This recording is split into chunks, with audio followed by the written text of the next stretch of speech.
गटार योजना असा 250 कोटीचा आमचा प्रस्ताव पाथरी नगरपालिकाचा प्रलंबित आहे सर. तुम्हाला विनंती करतो, साईबाबाचा आशीर्वाद नक्की तुम्हाला लागणार आहे. याच्या पुढे बी महाराष्ट्राचे मुख्यमंत्री तुम्हीच राहणार आहे. जे पद्धतीत तुम्ही काम करत आहे, आज मी सांगतो साहेब 24 मध्ये 18 तास तुम्ही काम करायचं काम करते.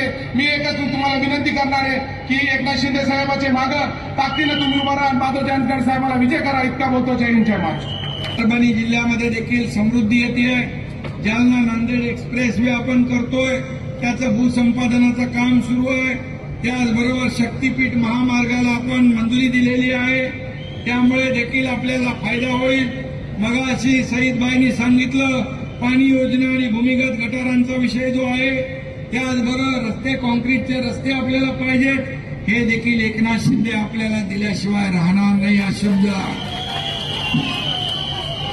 पाथरी साईबाबा इथं तीर्थक्षेत्र विकास आराखड्यासाठी अनेक वर्ष मागणी होती, परंतु आपल्या महायुती सरकारने 92 कोटी मंजूर केले. त्यातले 50 कोटी देऊन पण टाकले. हे सरकारचं काम आहे. एकनाथ शिंदे साहेब, तुम्ही माझ्या प्रचाराला आला. आज माझा विजय 3.5 लाख होत होता, आता 4 लाखावर गेलेला आहे. हा विश्वास तुम्हाला देतो. आणि दिल्लीमध्ये मी जाऊन दिल्लीच्या लाल किल्ल्यातली देखील फंडिंगची चावी परभणीकरांच्या विकासासाठी वाहतो, एवढा शब्द देतो.